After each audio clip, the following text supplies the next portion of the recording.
2021년 6월 19일 LA 온누리 교회 가정에서 함께하는 영상 새벽 예배입니다.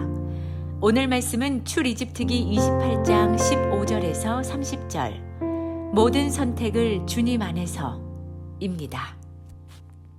또 너는 심판할 때 필요한 가슴패를 만들되 정교한 솜씨로 해야 하는데 에봇처럼 금실, 청색실, 자주색실, 홍색실과 고운 배실로 만들어라.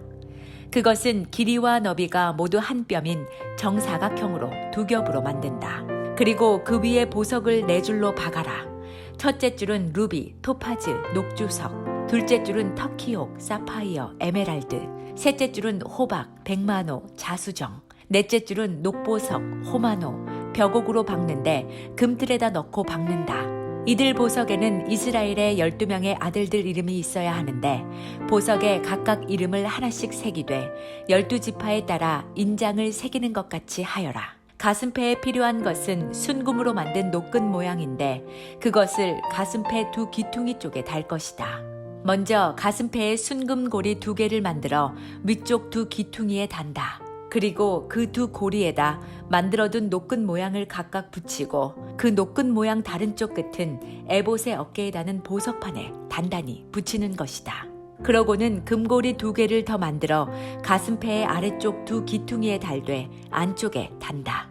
또 금고리 2개를 더 만들어 에봇의 앞자락 정교하게 짠 허리띠 위에다 가슴패 아래쪽에 달린 금고리들과 짝이 되게 단다. 그리하여 가슴패의 금고리들과 에봇의 금고리들을 푸른 끈으로 에봇 허리띠 위쪽에서 이어주어 가슴패가 에봇 위에서 들뜨지 않게 잡아주는 역할을 하게 한다. 이렇게 아론은 성소에 들어갈 때마다 그의 가슴에 이스라엘 아들들의 이름이 적힌 판결의 가슴패를 달고 들어가니 이것은 여호와 앞에 항상 기억나게 하는 것이다. 또한 이 판결의 가슴패에 우림과 둠밈을 붙여야 한다. 그리하여 아론이 여호와 앞에 들어갈 때마다 이것들이 그의 가슴에 있게 하여라. 아론은 이스라엘 백성들을 위한 판결을 할 때 여호와 앞에서 항상 그의 가슴에 지녀야 할 것이다. 할렐루야. 6월 19일 새벽 예배 함께 하시는 여러분들 주님의 이름으로 축복합니다. 우리 함께 찬양으로 하나님께 영광 돌리도록 하겠습니다.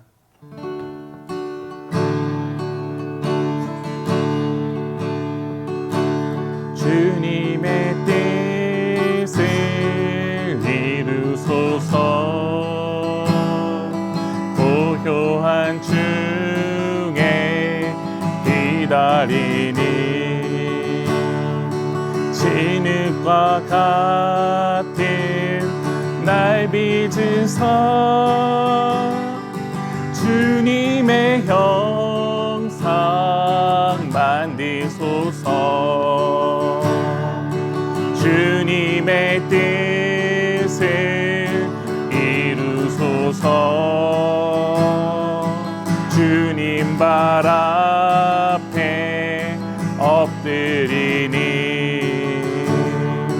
나의 맘속을 살피시사 눈보다 희게 하옵소서.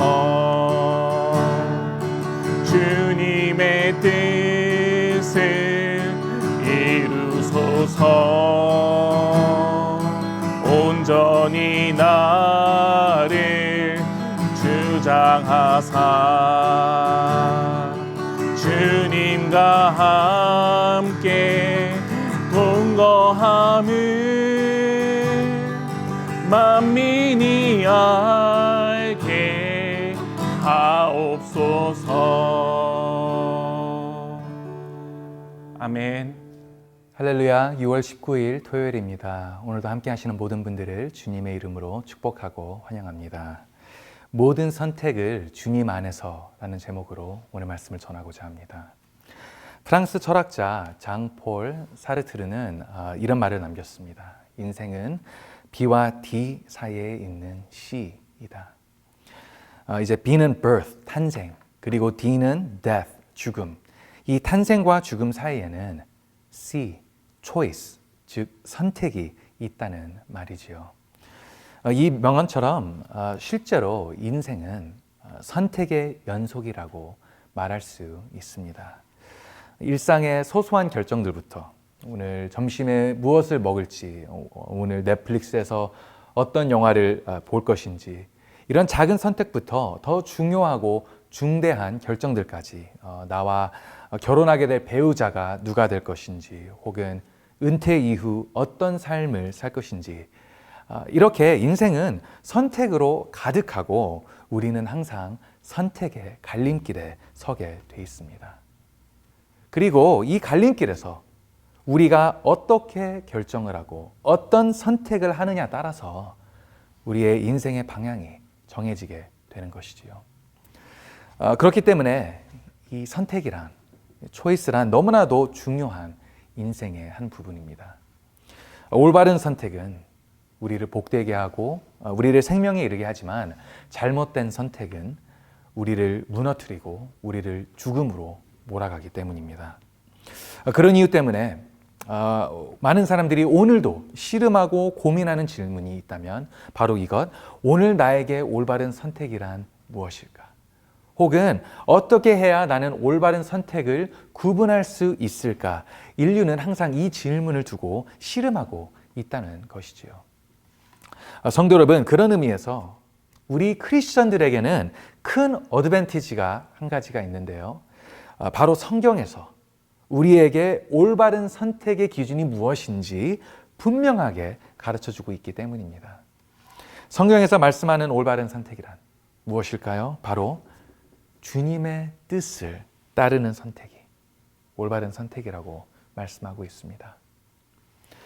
너무나도 명확하죠. 우리의 결정과 우리의 선택이 하나님의 뜻과 계획에 일치할 때 그 선택이 바로 올바른 선택이 된다는 것을 저희는 깨닫게 됩니다.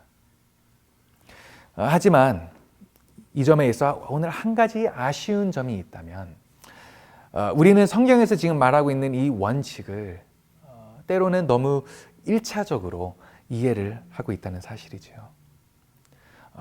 마치 하나님이 주신 답은 A인데 우리가 실수로 B를 선택하면 안 되니 항상 걱정, 긴장 가운데 선택을 해야 하는 이런 압박감. 하나님이 원하시는 모습은, 하나님이 우리로부터 원하시는 그 관계는 이런 것이 아니라는 것입니다. 우리가 하나님의 뜻을 구한다는 것, 우리가 하나님 안에서 선택을 한다는 것은 이런 리트머스 테스트가 아니라는 것이죠.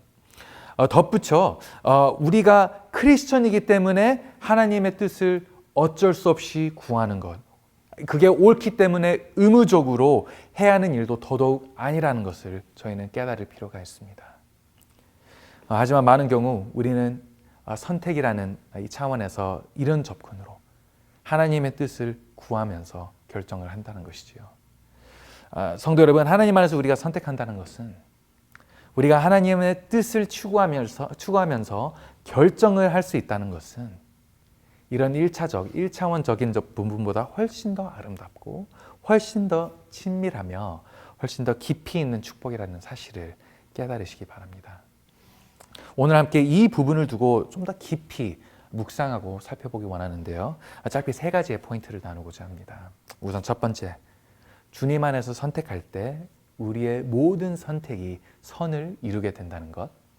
두 번째, 주님의 뜻을 구하기 위해 너무 작거나 혹은 너무 큰 선택은 없다는 것. 그리고 세 번째, 주님은 언제나 우리가 선택 가운데 신뢰할 수 있는 분이라는 것을, 이 3가지의 포인트를 함께 살펴보기 원합니다. 먼저 우리 첫 번째 포인트 보겠는데요. 주님 안에서 선택할 때 우리의 모든 선택이 선을 이루게 됩니다. 우리가 모든 선택에 하나님을 초대하고 우리가 주님 안에서 결정을 해야 하는 가장 큰 이유 중 하나가, 우리가 이렇게 할 때 이때 모든 선택이 선을 이루게 되기 때문입니다. 좀 더 간단하게 말씀을 드리자면, 하나님을 초대하기 전까지는 우리에게 올바른 선택이란 A 아니면 B라는 공식을 가지고 있겠지요. A가 올바른 선택이고 B는 잘못된 선택. 여기에서 우리가 어떻게 결정하느냐 따라서 우리는 선 혹은 악을 택하게 될 수 있습니다. 하지만 주님 안에서 우리가 결정을 하게 될 때 이 공식이 어떻게 바뀌는지 아십니까? 이제는 A 아니면 B가 아닌 A and B. A도 올바른 선택이 될 수 있고 B도 올바른 선택이 될 수 있다는 것이죠. 성도 여러분, 이렇게 공식이 바뀌게 되는 이유는 우리가 주님 안에서 선택하는 순간 주님은 우리의 어떤 결정이든 어떤 선택이든 우리와 함께 하시기 때문에 그 결정이 선을 이루게 되는 것입니다. 우리가 진정 하나님의 뜻을 추구하면서 하나님의 인도하심을 구하면서 결정을 했다면 그 어느 결정이든 하나님이 축복해 주시고 하나님이 함께 해 주시기 때문에 우리는 더 이상 틀린 결정을 할 수 없다는 것이죠. 얼마나 놀라운 보장이 저에게 있는지요. 성도 여러분, 하나님 우리에게 단순히 이렇게 해야 된다, 저렇게 해야 된다라고 명령만 하는 분이 아니십니다. 우리에게 허락된 그 자유의 의지 안에서 우리가 택할 때, 하나님 안에서 우리가 선택할 때 그 순간 하나님은 우리와 함께 하시고 우리와 동행하시며 친히 인도해 주시는 분이라는 것을 저희는 성경에서 발견하게 된다는 것이죠. 더 이상 우리가 무엇을 택했느냐가 아닌 이제는 우리가 누구 안에서 택했느냐가 진정한 결정타가 되는 것입니다. 제가 말씀드리고자 하는 바에 한 가지 예를 드리자면 바로 아브라함과 롯의 이야기가 되겠습니다. 창세기 13장을 보시면 이 두 사람은 너무 번창하게 되어 더 이상 함께 다닐 수가 없게 됩니다. 그래서 이 둘은 갈라지고 이제 각자의 갈 길을 가기로 결정하지요. 이때 아브라함은 윗사람으로서 자신이 어디로 갈지 먼저 정할 수 있었던 이런 결정권이 있었는데, 하지만 아브라함은 조카 롯을 아끼는 마음으로 롯에게 그 결정권을 양보하게 됩니다. 이때까지만 해도 너무나도 따뜻한 모습이죠.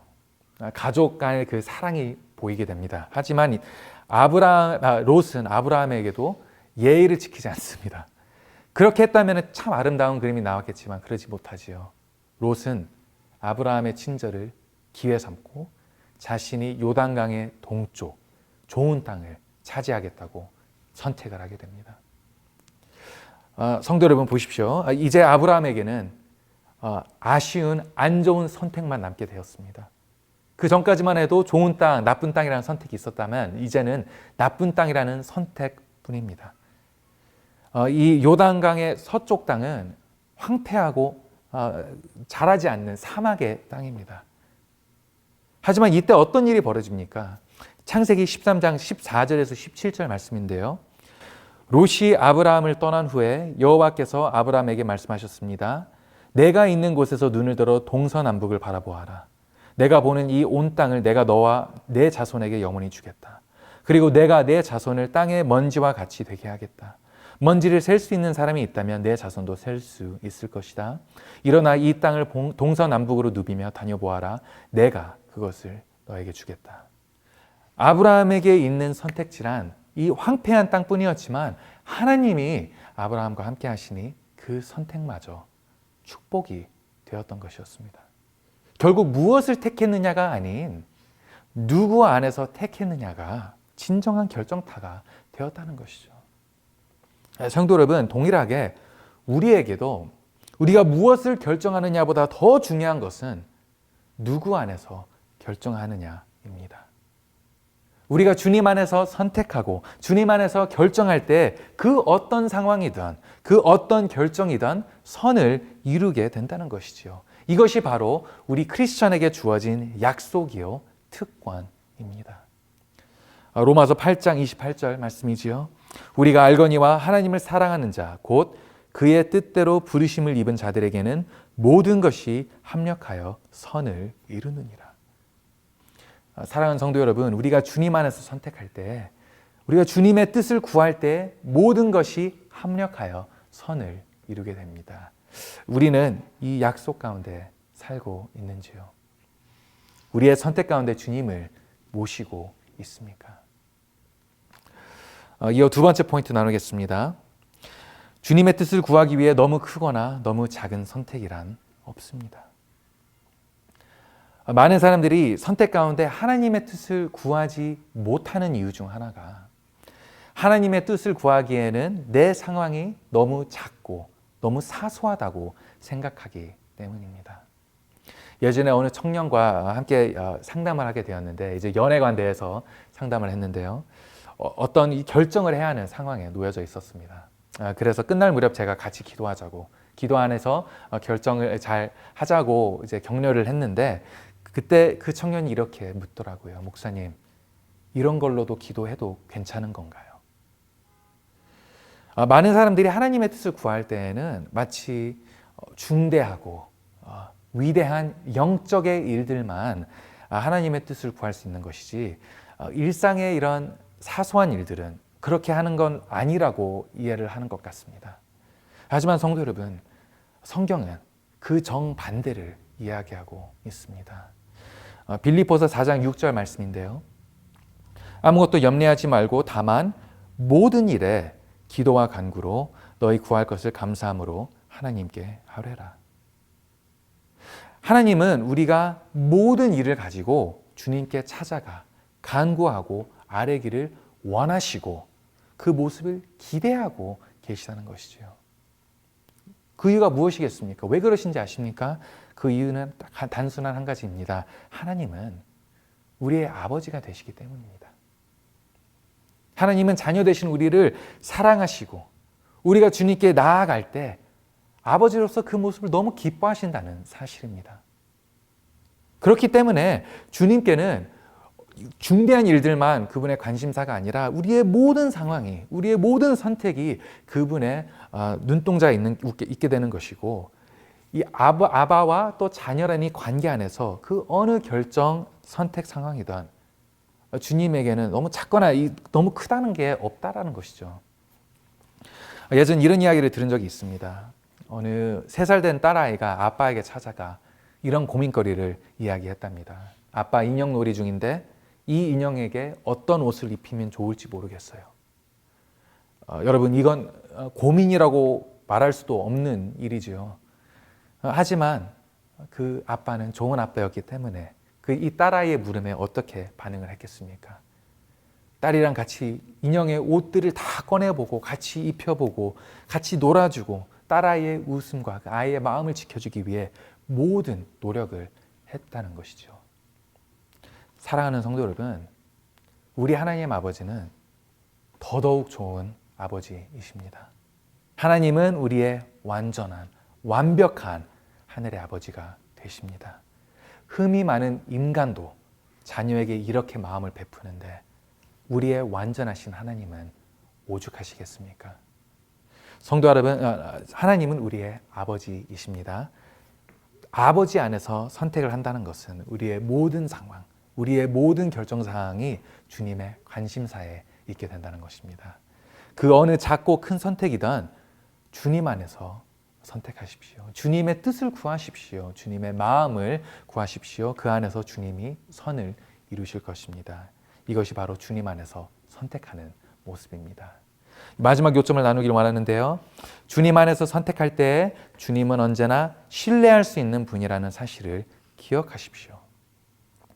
다시 말씀드리지만 우리가 크리스천으로서 주님 안에서 선택할 수 있다는 이 사실이 너무나도 감사하고 너무나도 귀중하고 너무나도 중요한 축복이라는 사실을 우리는 기억해야 합니다.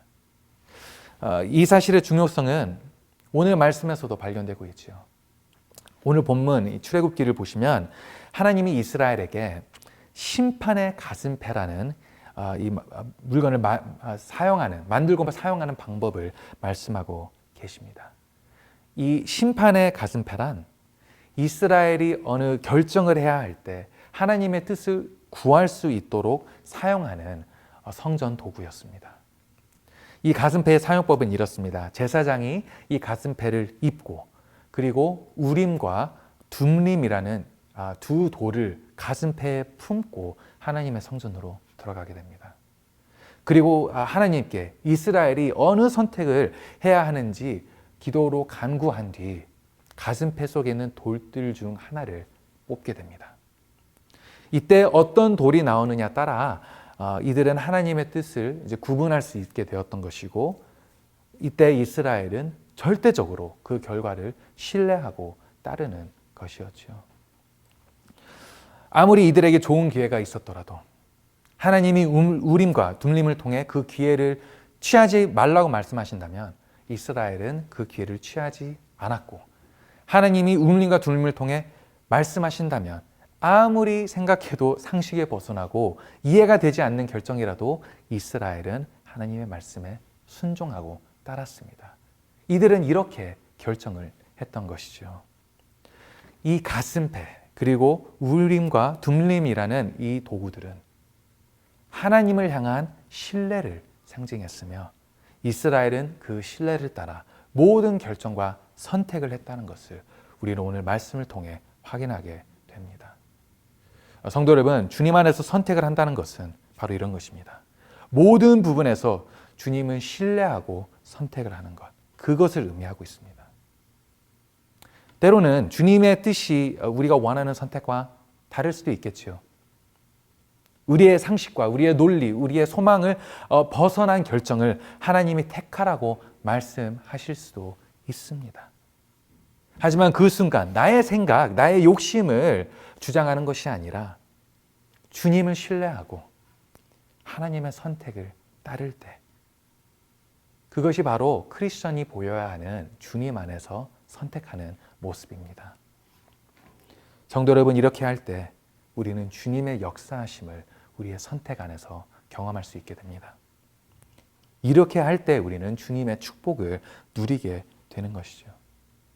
이스라엘도 하나님의 결정을 신뢰하고 그 결정을 따를 때 이들이 번창하고 복을 받았다는 것을 저희는 성경을 통해서 확인하게 됩니다. 우리도 똑같이 나의 생각이 아닌 주님의 어떠한 방향 제시, 주님의 말씀하심을 우리가 신뢰하고 따를 때 우리는 삶에서 은혜를 경험할 수 있게 되는 것이죠.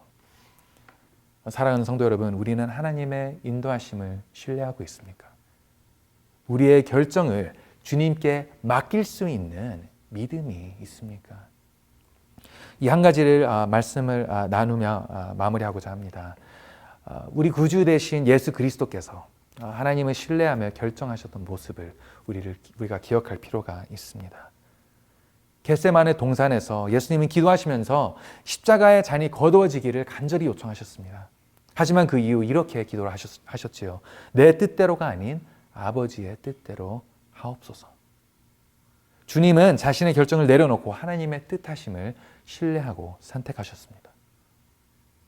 물론 그 뒤 결과는 주님이 그 선택 때문에 십자가에 매달려 죽으셨고 그 과정 속에서 가장 잔인하고 가장 끔찍한 고통을 당하셨습니다. 이렇게 하나님의 선택이란 항상 우리에게 편리하지만은 않습니다. 하지만 우리가 기억해야 하는 것, 그 결과 이후 어떤 일이 있었습니까? 죄와 사망의 패배, 그리고 복음의 구원이라는 가장 위대한 선이 그 모습을 통해 이루어지지 않았습니까? 사랑하는 성도 여러분, 우리가 주님 안에서 선택할 때 때로는 우리에게 불편함과 어려움이 찾아올 수도 있습니다. 때로는 억울함이 생길 수도 있고 속상함이 찾아올 수도 있습니다. 하지만 한 가지 분명한 것은 우리가 주님 안에서 하나님의 뜻을 구하며 선택할 때 그 결과는 언제나 선을 이루게 된다는 사실입니다.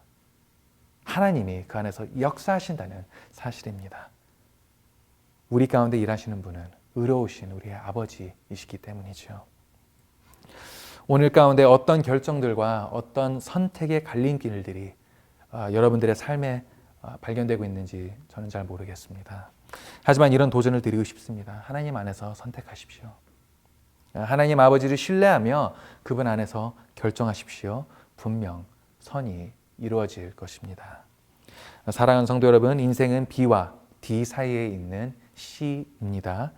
여기에서 하나의 약자를 바꾸고자 하는데 C가 단순히 초이스가 아닌 크라이스트, 예수 그리스도가 되었으면 좋겠습니다.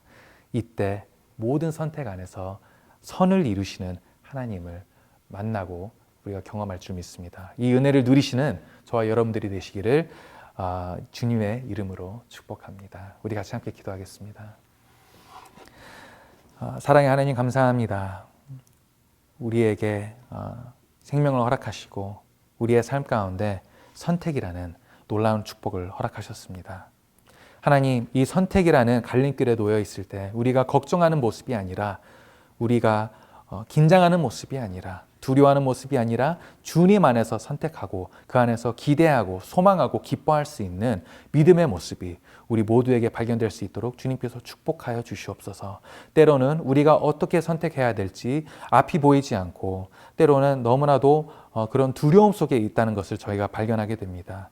이때 주님 저희와 함께 하시고 동행하시며 우리의 길을 인도하여 주시옵소서. 주님 안에서 우리가 선택할 때 모든 선택이 하나님 안에서 이루어질 때 선을 이루게 된다는 그 믿음을 가지고 이제는 담대히 살아갈 수 있는 저희가 되게 하여 주시옵소서. 감사드리오며 이 모든 말씀 예수 그리스도의 이름으로 기도드립니다. 아멘.